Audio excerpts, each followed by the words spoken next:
मेरी सुहागरात ट्रेन में हुई थी। शादी के बाद रुखसत होकर मैं ट्रेन से अपने ससुराल जा रही थी।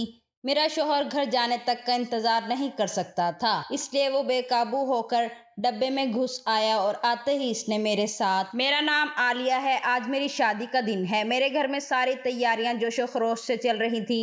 मेरे बाबा ने मुझे मैट्रिक तक पढ़ाने के बाद मेरी शादी तय कर दी। मेरे गांव में ऐसा ही होता है, यहाँ पर लड़कियों को बहुत कम ही पढ़ाया लिखाया जाता है और 18 साल की उम्र में होते ही इन्हें ब्याह दिया जाता है। मेरे बाबा ने फिर भी मुझे मैट्रिक तक पढ़ने दिया, वरना बहुत सी लड़कियां तो मेरे गांव में ऐसी भी हैं जो 5 जमात तक पढ़ पाई थी। मेरी शादी मुझसे ऊंचे खानदान में हो रही थी। हम लोग गरीब घराने से थे। मेरा एक छोटा भाई और मैं ही हूँ। मैंने भी अपनी शादी के कई ख्वाब देख रखे थे, क्योंकि शादी से पहले तो मैं अपने दिल की कोई चीज भी नहीं ले पाई। तो मेरी माँ ने मुझसे यही कहा कि अब अपने दिल की सारी ख्वाहिशें अपने शोहर के साथ ही पूरी करूं। मुझे उम्मीद भी यही थी कि मेरा शोहर मेरी ख्वाहिशों का मान रखेगा और मुझे समझेगा, लेकिन कुछ चीजें ऐसी थी जिनसे मुझे ठेस पहुंच रही थी। मेरे ससुराल वालों को मेरे घर से जो भी शादी का सामान दिया जाता था, तो इसमें वो तरह तरह की कमियां निकालते रहते थे और मेरे बाबा से और भी चीजों की मांग करते थे। मैंने इसीलिए कई बार बाबा से भी कहा कि ऐसा करना ठीक नहीं है, लेकिन बाबा का कहना था कि वो लोग ऊंचे खानदान के हैं, ऐसे में तो थोड़ा बहुत हमें इनके आगे झुकना ही पड़ेगा और इनकी डिमांड को पूरा करना पड़ेगा और इसी में हमारी भलाई है, क्योंकि मैं तुझे एक अच्छे खानदान में ही ब्याहना चाहता हूँ। एक बार तेरी शादी हो जाए फिर कोई झंझट ही नहीं, फिर तो तुम इस घर की खुद ही बहू बन चुकी होगी। मुझे भी अपने बाबा की बात कभी कभी ठीक लगती, तो कभी कभी मुझे खुद समझ में नहीं आता कि ना जाने मेरे मुस्तकबिल का क्या होगा। जब से मेरी शादी तय हुई है, अभी तक मैंने अपने होने वाले शोहर को देखा तक नहीं है, क्योंकि हमारे यहाँ ये रिवाज है कि शादी से पहले लड़का लड़की एक दूसरे को नहीं देख सकते, सिर्फ खानदान वाले ही देखते हैं और इन्हीं की रजामंदी से शादियां तय कर दी जाती हैं। मैं तो शुरू से ही देखने में बहुत खूबसूरत थी, इसीलिए मेरे होने वाले शोहर शहरयार के खानदान वालों ने जब मुझे पहली बार देखा तो पहली नजर में ही पसंद कर लिया। वो लोग हमारे गांव से काफी दूर के एक शहर में रहते हैं, इसीलिए बहुत बड़ी बारात घर पर नहीं आ रही थी।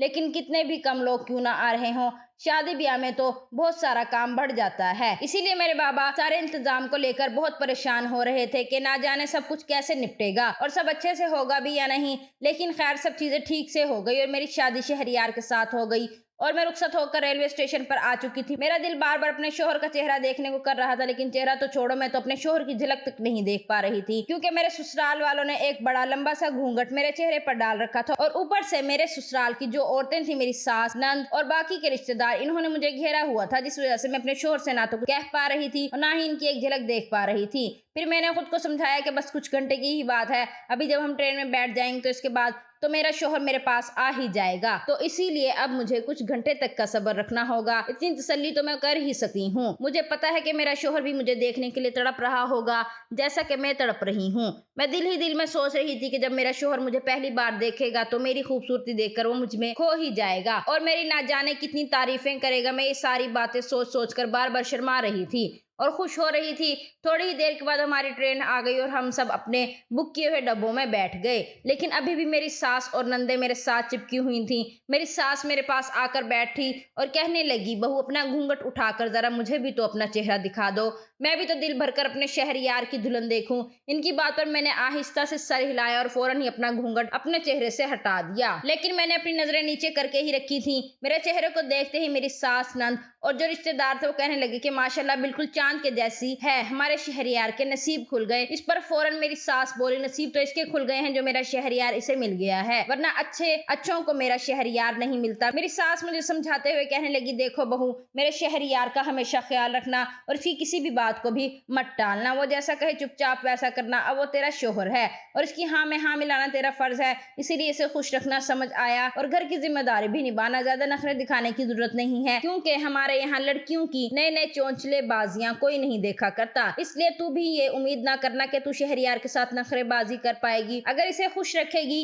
तो वो भी तेरा पूरा ख्याल रखेगा। मैंने चुपचाप सर हाँ में हिलाया। थोड़ी देर में मेरे ससुर भी डब्बे में आ गए और मेरी सास से कहने लगे कि चलो अच्छा हुआ जो सब कुछ अच्छे से निपट गया। मेरी सास कहने लगी, हाँ अच्छा तो है, इंतजाम भी इसके बाप ने ठीक ठाक ही किया था, लेकिन ये जो डब्बा बुक किया है ये कोई सस्ता नहीं लग रहा, अगर थोड़ा और अच्छा डब्बा बुक कर देते तो ना जाने क्या चला जाता। इस बात पर मेरे ससुर कहने लगे कि अरे अब रहने भी दो, अब तुम ये क्या बातें लेकर बैठ गई हो। तो मेरी सास कहने लगी कि अरे जो बात है वो कही तो जाएगी, आखिर हम लोग बहुत ऊंचे खानदान के हैं तो हमारी किसी भी चीज में कमी नहीं होनी चाहिए। अभी तो कपड़े वगैरह भी बाकी हैं, अगर मुझे जरा भी किसी चीज में कोई कमी लगी तो मैं इसके बाप को बुलाकर तो सारी भरपाई करवा लूंगी। मेरी सास की बात सुनकर मेरे ससुर चुपचाप अपना सर हाँ में हिलाकर डब्बे से बाहर चले गए। फिर वो अपनी बेटी यानी मेरी नंद को देखकर कहने लगी, चलो अब जो भी है, अब ये लड़की हमारे घर की बहू है, जैसे भी है हमें इसे अपनाना ही पड़ेगा। आखिर किया भी क्या जा सकता है, जो जितना मिला है इतने में ही खुश हमें रहना होगा, इतने में ही हमें खुश रहना होगा।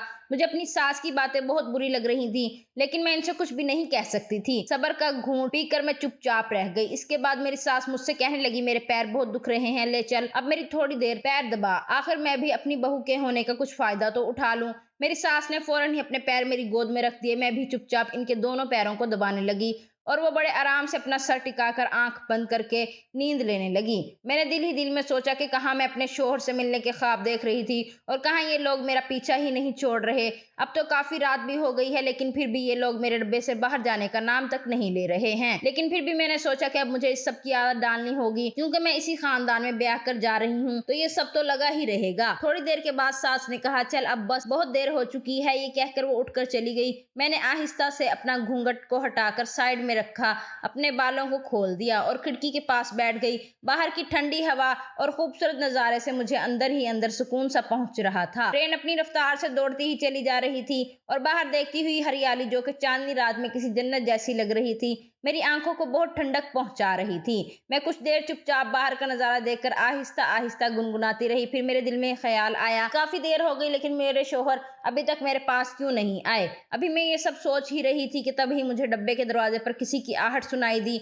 मैं समझ गई कि मेरे शोहर आ रहे हैं। मैं फौरन ही सीधी होकर बैठ गई और अपने दुपट्टे को आहिस्ता से ओढ़ लिया। मेरे शोहर अंदर आ चुके थे। इन्होंने अपना सेहरा उतारकर एक तरफ साइड में रखा। मुझे लगा कि अब वो मुझे कुछ ना कुछ तो कहेंगे। अब मैं पहली बार अपने शोहर की आवाज सुनूंगी। मैंने अपना सर नीचे कर लिया। इन्होंने अपनी शेरवानी उतारकर सामने वाली सीट पर रख दी और वो मेरे पास आकर चुपचाप बैठ गए। इसके बाद इन्होंने आहिस्ता से मेरी गर्दन पर हाथ रखा और मेरे बालों को एक तरफ किया। इनके इस तरह से करने से मेरे पूरे जिस्म में हिरनी सी दौड़ गई थी। ऐसा लगा कि जैसे मुझे करंट का झटका लगा हो। मेरी आंखें शर्म से बंद हो गई। मैं सोचने लगी कि ये क्या, इन्होंने तो आते ही सब कुछ करना शुरू कर दिया। मुझे तो लगा था कि ये मुझसे थोड़ी बातें करेंगे और कुछ देर मेरी तारीफ करेंगे, लेकिन इन्होंने तो ऐसा कुछ भी नहीं किया। फिर मैंने सोचा, खैर हो सकता है ये मेरे लिए बहुत ज्यादा बेचैन हो और इसीलिए इनसे सब्र नहीं हो रहा। इसके बाद मेरे शोहर ने मुझे घुमाकर अपनी तरफ बिठाया और मेरे चेहरे को दोनों हाथों में लेकर बहुत ध्यान से देखने लगे। मैं मुस्कुरा रही थी। मैंने भी आहिस्ता से अपनी नजरें उठाई और एक नजर अपने शोहर की तरफ देखा। जब मैंने अपने शोहर को देखा तो मैं बहुत ही खुश हो गई, क्योंकि मेरे शोहर देखने में बहुत ही हैंडसम था। जैसा मेरा शोहर मैं चाहती थी बिल्कुल वैसा ही मिला था। ये देखकर मैं निहाल हो गई थी कि कम से कम खुदा ने मुझे मेरे मन चाहा जीवन साथी दिया है। वो ना सिर्फ शक्ल से अच्छे थे, बल्कि इनका कद काट भी लंबा चौड़ा और मजबूत था। इनकी भरी हुई बाहें, मजबूत हाथ मुझे अंदर ही अंदर बेचैन सी कर रही थी। इसके बाद इन्होंने मेरे साथ वो सब करना शुरू किया। इन्होंने मेरे जेवरात एक एक करके उतारे और इन्हें कपड़े में लेकर साइड पर रख दिए। फिर इसके बाद जो हुआ वो मैं लफ्जों में बयान नहीं कर सकती। और मेरा शोहर जिस तरह से मुझे टूट कर चाह रहा था, इससे भी मैं बहुत ज्यादा खुश थी, क्योंकि वो मेरी सहूलत का भी पूरा ध्यान रख रहा था। मैं बहुत ज्यादा खुश थी। मैं भी अपने शोहर का पूरा पूरा साथ दे रही थी। इधर ट्रेन की रफ्तार तेज थी। इसके बाद ना जाने कब मिलन की थकान से हम इस कदर चूर हो गए कि कब मेरी आंख लग गई। मुझे पता ही नहीं चला। सुबह के करीब ही मुझे अपने डब्बे के बाहर कुछ हल्का सा शोर साथ सुनाई दिया, जिसे सुनकर मैंने फौरन ही उठकर बैठी तो मैंने देखा कि मेरे शोहर डब्बे में नहीं थे। मैं समझ गई कि वो अपने सोने के लिए चले गए होंगे। मैंने फौरन ही अपने कपड़े बदले और खुद को दुपट्टे से ढांप कर मैं जैसे ही बैठी वैसे ही मेरी सास और नंद और ससुर मेरे डब्बे में आ गए। वो न जाने किस बात से बुरी तरह से परेशान थे। पहले तो मुझे कुछ भी समझ नहीं आया। मैंने फौरन इन सबको सलाम किया। फिर मेरी सास कहने लगी कि तेरे जेवरात सही सलामत तो हैं। इनकी ये बात एकदम से सुनकर मैं भी हैरान सी रह गई, क्योंकि इस वक्त तो मेरे जिस्म पर एक भी जेवरात नहीं था सिवाय एक लॉकेट के, क्योंकि मेरे शोहर ने रात के वक्त मेरे सारे जेवरात उतार दिए थे। मेरी सास ने फौरन ही मुझे टटोलना शुरू कर दिया। वो ये देखकर हैरान रह गई कि मेरे जिस्म पर एक भी जेवर नहीं था। इससे पहले कि मैं इनसे कुछ भी कह पाती, इन्होंने हाय तौबा मचानी शुरू कर दी। अब तो हम पूरी तरह से बर्बाद हो गए। इस चोर ने ना सिर्फ हम लोगों को लूट लिया, बल्कि बहू के सारे जेवर भी ले गया। हमारा तो लाखों का नुकसान हो गया। मैंने तो बहू के जेवरात को लेकर ना जाने कितने ख्वाब देख लिए थे कि इन जेवरात को पहनकर मैं अपने रिश्तेदारों में जाऊंगी और सबको पूरे ठाठ से दिखाऊंगी कि मेरे पास भी अब इतने महंगे महंगे जेवरात हैं, लेकिन अब मैं क्या करूंगी, हमारा तो ना जाने इतने लाखों का नुकसान हो गया है, रुपया पैसे कपड़े लूट गए हैं। हम तो जेवरात से भी हाथ धो बैठे। मेरी सास मुझ पर बुरी तरह से चिल्लाने लगी, अकल क्या, घास चरने गई थी तू, आखिर कर क्या रही थी, तुझे ये पता नहीं चला कि वो चोर तेरे जेवरात कब उतार कर ले गया। मैं इनसे कहना चाहती थी कि मेरे साथ ऐसा कुछ भी नहीं हुआ, लेकिन मेरी सास तो मेरी कोई बात सुनने को तैयार ही नहीं थी। वो धाड़े मार मार कर रो रही थी। मेरे ससुर बार बार मना कर रहे थे कि वो इतना ज्यादा हंगामा ना करें, क्योंकि बाकी के लोग भी फिर यहाँ पर इकट्ठे हो जाएंगे। पर मेरी सास तो कुछ भी सुनने को तैयार ही नहीं थी। मेरी सास कहने लगी कि मुझे तो लगा कि इस बहू के कदम हमारे घर के लिए अच्छे हैं, ये तो मनहूस निकली। अब तो ये मेरे घर पहुंची भी नहीं है कि हमारा लाखों का नुकसान हो गया। अगर मुझे पहले ही पता होता कि इसके कदम हमारे लिए अच्छे नहीं है, तो मैं कभी भी अपने बेटे के लिए इसे ब्याह कर ना लाती। फिर वो मुझे गुस्से में चिल्लाकर बोली कि तुझे तो मैं छोड़ूंगी नहीं, तेरी इस नादानी की वजह से मेरा ना जाने कितने का नुकसान हो गया है। अब तू देख, मैं तुझे शहरियार से कहकर कैसे पिटवाऊंगी। इनकी ये बात सुनकर मैं बुरी तरह से घबरा गई। मैं सोचने लगी कि मेरा शोहर मेरी सास की बातों में आकर अब मेरे साथ बुरा बर्ताव करेगा। अभी तो इसके साथ गुजारे हुए मीठे पलों की याद मेरे दिल से उतरी भी नहीं थी कि अब मुझे इसके गुस्से का सामना भी करना पड़ेगा। तभी मेरी सास बोली कि लेकिन ये लड़का भी इतना लापरवाह है कि मैं क्या बताऊं। तभी दो आदमी मेरे डब्बे में घुसे, जिनमें से एक आदमी तो जिस्म पर सिर्फ बुनियान ही पहना हुआ था, दूसरा इसके बदन पर कोई भी कपड़ा नहीं था और वो ठीक से चल भी नहीं पा रहा था। इसे देखकर पूरी तरह से लग रहा था कि वो शराब के नशे में अच्छे से डूबा है, क्योंकि वो ठीक से अपने दम पर खड़ा भी नहीं हो पा रहा था। तभी मेरी सास एक आदमी से कहने लगी कि ये तुम्हें कहाँ मिला? तो वो कहने लगा कि अरे ये तो बाथरूम के डब्बे में इसी तरह से पड़ा हुआ था, इस चोर ने इसे भी नहीं छोड़ा, इसने इसके भी कपड़े उतार लिए। इतनी महंगी शेरवानी हमने इसके लिए खरीदी थी और वो चोर इस शेरवानी को भी लेकर फरार हो गया। ये सुन ही रही थी कि तभी मेरी सास इस आदमी से कहने लगी, देख शहरियार, तेरी बीवी ने कितनी बड़ी लापरवाही कर दी, इसने अपने सारे जेवरात इस चोर के हवाले कर दिए। अरे जब वो चोर इसके जेवरात चुरा कर ले जा रहा था तो इसे शोर तो मचाना चाहिए था, लेकिन ये तो ना जाने कौन सा नशा करके सोई हुई थी कि इसे कुछ भी पता नहीं चला। मेरी सास के मुंह से ये बात सुनकर मैंने आहिस्ता से अपनी नजर उठाकर इस आदमी को देखा, जिसे मेरी सास शहरियार कहकर पुकार रही थी। इसकी शक्ल देखते ही मेरे तो जैसे होश ही उड़ गए, क्योंकि जिसे वो शहरियार और मेरा शोहर कह रही थी वो तो वो इंसान था ही नहीं जिसने मेरे साथ कल रात सुहाग रात मनाई थी और जिसे मैंने अपना शोहर समझकर अपना सब कुछ दे बैठी थी। ये तो एक मोटा सा आदमी था जो कि नशा किया हुआ था। इसे देखकर तो मेरे अरमानों पर पानी ही फिर गया। साथ ही साथ में ये सब सोचकर भी परेशान होगी कि अगर कहीं इनमें से किसी को ये बात पता चल गई कि वो चोर मेरे साथ वो सब कर गया जो इनके बेटे को करना चाहिए था, तब तो ये लोग मेरा ना जाने क्या हाल करेंगे। जब वो दूसरा आदमी कहने लगा कि ये तो सारी रात बाथरूम के अंदर ही पड़ा रहा, ये बहू के पास आया ही नहीं, मेरे ससुर ने फौरन ही शहरियार के ऊपर हाथ उठाते हुए कहा कि ये लड़का कभी नहीं सुधर सकता। अरे कम से कम कुछ तो शर्म कर ले, कल तेरी बहू के साथ पहली रात थी, कल तो कम से कम तुझे बहू का ख्याल रखना चाहिए था, लेकिन तुझे तो नशे की ऐसी लत लगी हुई है कि तुझे कुछ भी दिखाई ही नहीं देता। तूने एक बार भी बहू के बारे में सोचा कि पूरी रात वो अकेले तेरे बिना कैसे काटेगी? वो कितनी बेसब्री से तेरा इंतजार कर रही होगी, लेकिन तुझे तो किसी की फिक्र ही नहीं है। ये सब तेरी माँ के लाड प्यार से बिगाड़ने का ही नतीजा है, जिसकी वजह से तू किसी की कोई बात नहीं सुनता। मेरे ससुर का इतना कहना था कि तभी मेरी सास मेरे सर पर चीख कर कहने लगी कि खबरदार, जो मेरे बेटे को कुछ भी कहा, इसकी क्या गलती है? गलती तो इस लड़की की है। इसने अगर इन सब चीजों का ध्यान ना रखा होता तो आज हमें लाखों का नुकसान ना होता। मैं दिल ही दिल में सोचने लगी कि मेरे साथ एक ही रात में क्या हो गया। चोर ना सिर्फ मेरे जेवरात ले गया बल्कि मेरी इज्जत को भी लेकर चला गया, और ऊपर से मुझे इतने बुरे ससुराल और इतना बेकार शोहर मिला है कि मैं क्या बताऊं। तभी मुझे याद आया कि वो चोर जब मेरे जेवरात उतार रहा था तो इसे एक छोटी सी पोटली में रखता जाता था। शायद वो इसीलिए ऐसा कर रहा था कि ताकि मेरे साथ वो सब करने के बाद वो पोटली लेकर वहां से चुपचाप चला जाए। मैंने इधर उधर नजर दौड़ाई, तभी मुझे एक लाल रंग का कपड़ा सीट के नीचे नजर आया। मैंने झुककर फौरन इस कपड़े को खींचा तो वही पोटली थी जिसमें इसने सारे जेवरात रखे हुए थे। मैंने जैसे ही इस पोटली को खोला तो इसमें मेरे सारे जेवरात निकल आए। मैंने जब इन जेवरात को निकाल कर देखा तो मेरी सास ने एक लालची औरत की तरह फौरन इन सारे जेवरात को मुझसे छीन लिया और इसकी आंखें लालच से चमकने लगी और वो खुश होकर कहने लगी कि अरे वाह, जेवरात तो चोरी नहीं हुए हैं। मैं तो अब तक इसी सोच में मरी जा रही थी कि मेरे लाखों के जेवरात कहाँ चले गए। शुक्र है मेरे लाखों के जेवरात को कुछ भी नहीं हुआ।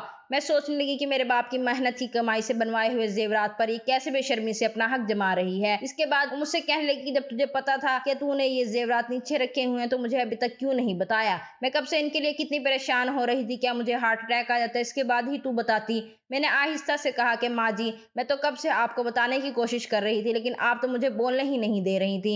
मेरी ये बात सुनते ही मेरी सास कहने लगी कि मुझे जवाब देती है, खबरदार, जो मेरी बात का तूने पलट कर जवाब दिया। मेरे ससुर ने फौरन मेरी साइड लेते हुए कहा कि इसमें बहू गलत क्या कर रही है? तुम इसे इतनी देर से बोलने भी तो नहीं दे रही थी, तो आखिर वो भी बेचारी क्या करती? तुम ही देख लो, हमें कितनी ही समझदार बहू मिली है। इसने पहले ही अपने सारे जेवरात को उतार कर एक तरफ हिफाजत से रख दिया था।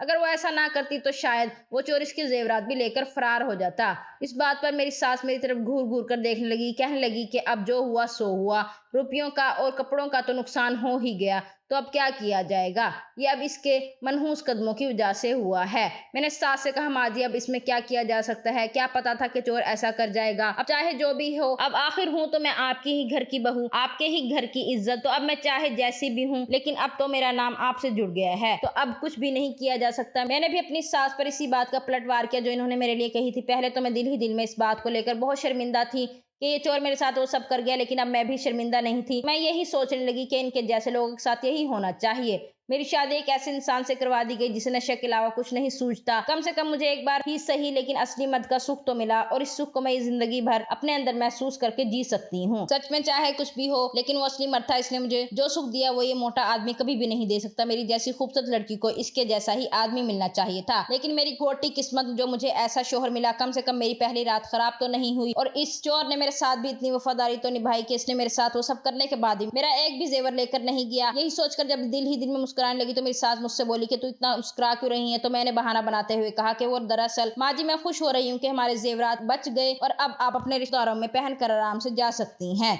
मेरी इस बात पे मेरी सास बोली, हाँ ये तो ठीक कर रही है, और उसके बाद वो सब मेरे डब्बे से चले गए। मेरा शोहर भी मेरे ससुर के साथ बाहर चला गया, और मैं एक बार फिर चुपचाप खिड़की के पास बैठकर बाहर के नजारे को देखने लगी और दिल ही दिल में गुनगुनाने लगी।